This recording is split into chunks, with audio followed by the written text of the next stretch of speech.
Ford pickup trucks that cannot be sold because they're missing parts.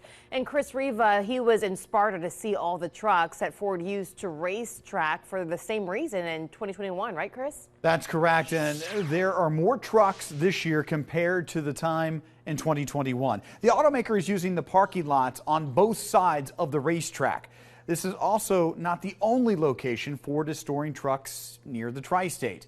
The perspective is from our drone. It's eye-opening. Once again, Ford cannot get the parts needed to get these trucks out for sale.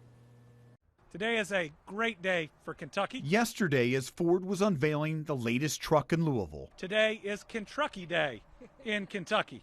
The governor praising the automaker's $700 million investment, which they say will create 500 new jobs at the Louisville manufacturing plant. Kentucky and Ford have had a special partnership for over a century. It's also Kentucky in Sparta as well. These are unfinished trucks that keep piling up in the massive lots of the Motor Speedway. But the company is also using an abandoned ammunition factory in Charlestown, Indiana to do the same. This is a sign of times for the auto industry that struggles to deliver vehicles simply because they can't get all the parts that they need to manufacture a complete vehicle.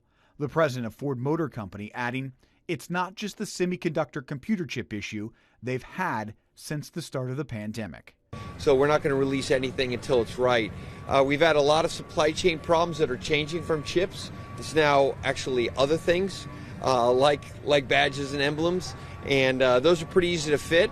So once we get them, we'll send them out. Ford says that they will have between 40 to 45,000 vehicles in inventory with a parts shortage by the end of the month. And inflation is hitting them too. The company saying supply costs this quarter alone are $1 billion more than expected.